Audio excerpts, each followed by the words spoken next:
President-nominated Rajya Sabha MP, Infosys Narayana Murthy's wife, Mrs. Sudha Murty, made her first speech in Rajya Sabha.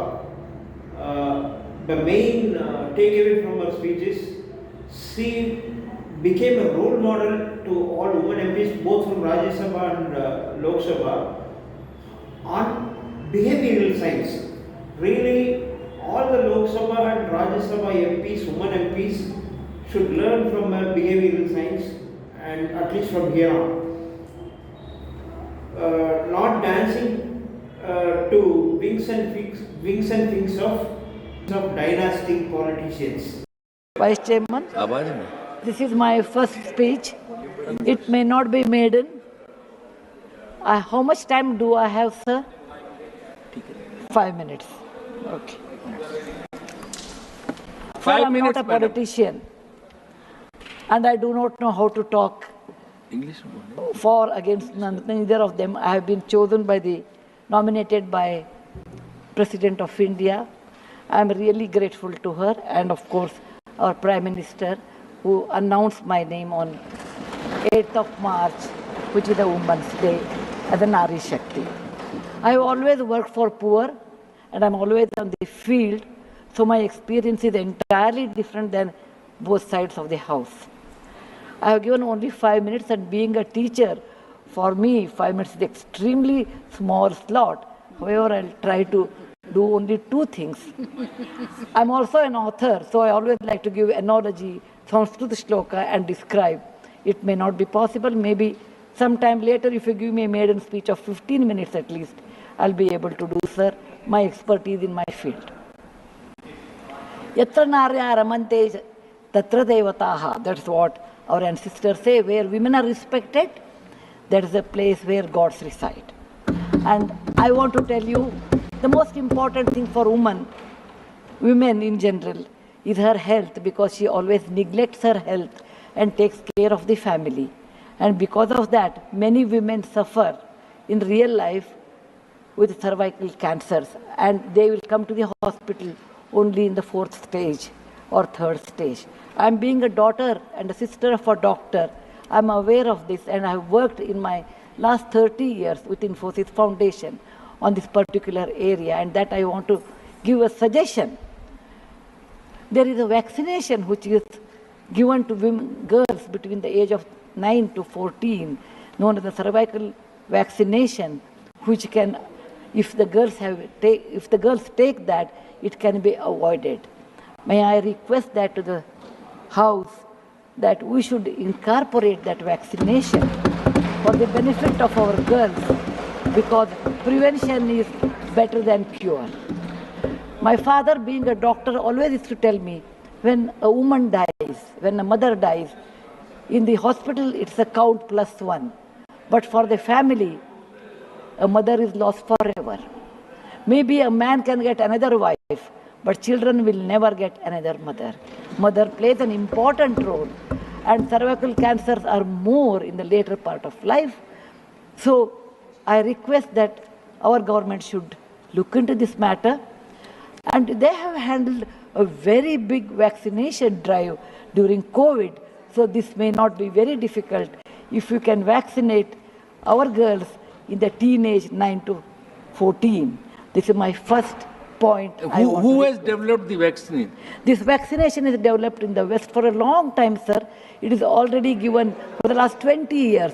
I tried one batch in my time, 10 years back, with government of Tamil Nadu, with K. Shanta, the director of the Adiyar Cancer Institute. It worked very well. So it is not expensive, I'm sure. Today is 1,400 rupees for a person like us who are in the field. But if the government intervenes and negotiates, it can be, and any business is a win-win situation. He also should make certain money, but you can bring it to 700-800 rupees. And we have such a large population, sir, it will be benefiting for our girls in future. Ashwini ji, please convey it to the Health Minister, Radha ji. Yes, sir. The second point, which is very dear to my heart, is I'm going to talk. I may exceed 1 or 2 minutes, sir. Please, madam, no problem. That is regarding tourism in India.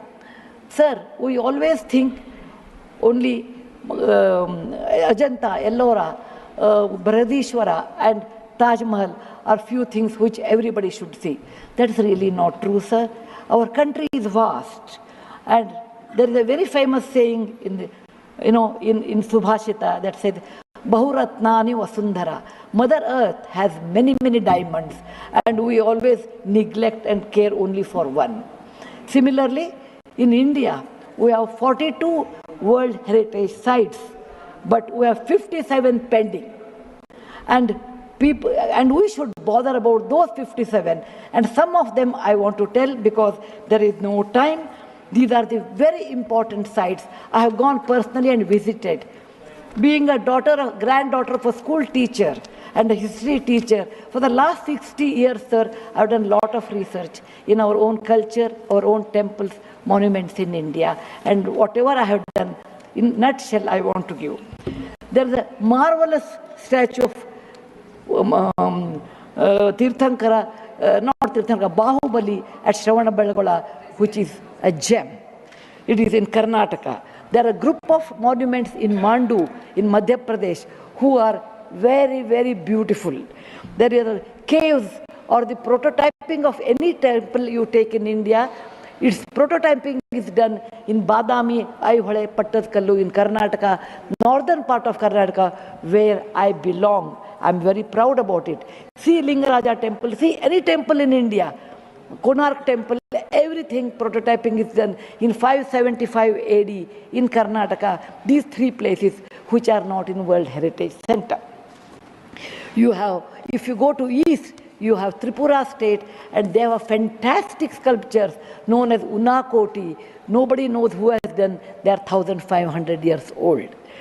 Then you have Natural Roots Bridge in Mizoram and the eastern part of India, which is God's gift to us.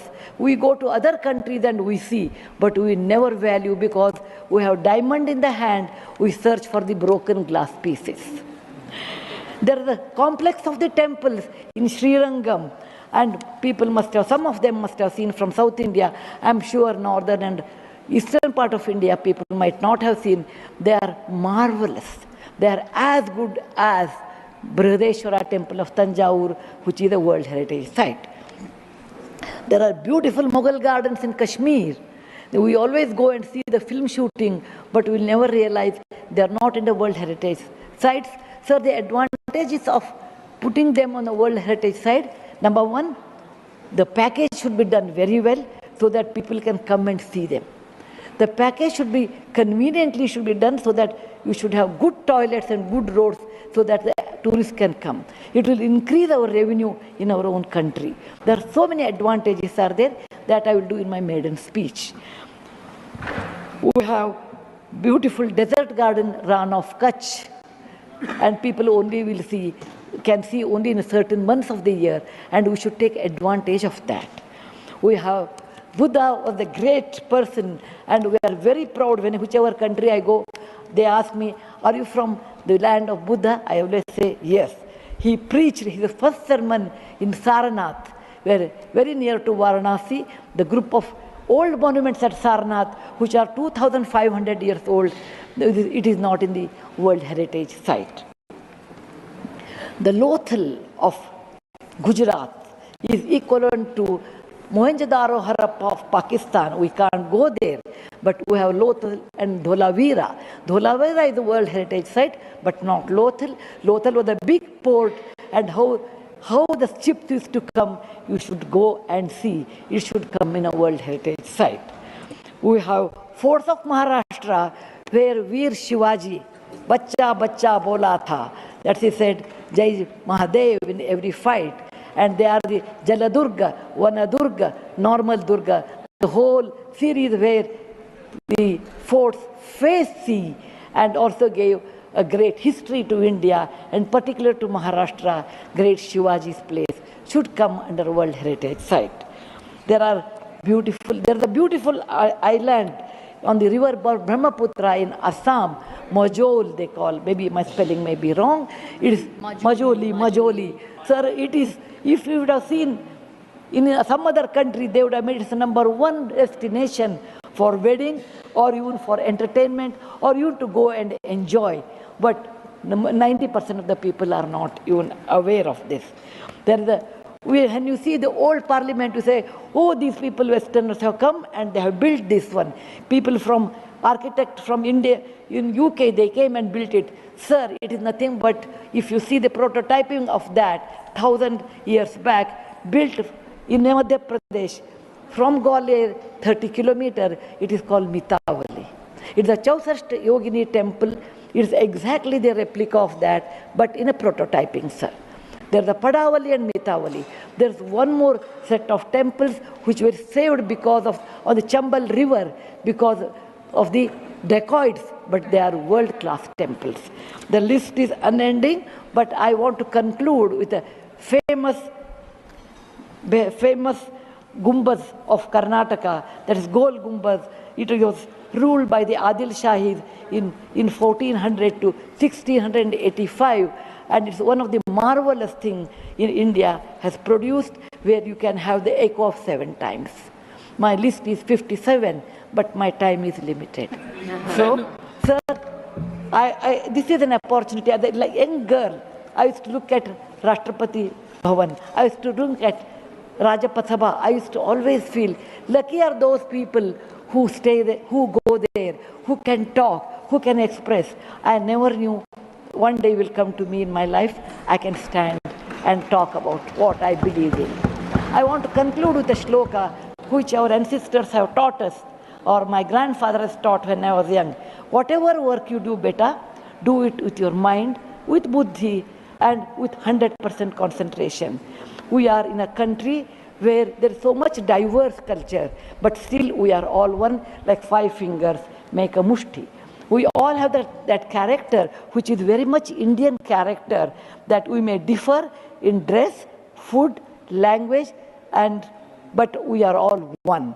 I want to serve in my tenure, Rajya Sabha, with one single motto, Kayena Vacha, Manasaindriyarva, Buddhyatmajava, Prakriti Sabhavat, Karomi Yadyat, Sakalam Namasvi, Narayana Samarpayami. It is not my husband Narayan Murthy. It is Narayana the God, or the God whom you believe. It need not be Narayana, it could be anybody. So with a single-minded, with my mind, with my buddhimatta, with my concentration, with my whatever is the age I have, I am 74, going to be 74, but God willing, I will put my 100% in Rajya Sabha and work. Jai Hind, Jai Bharat Mata. Thank you, madam.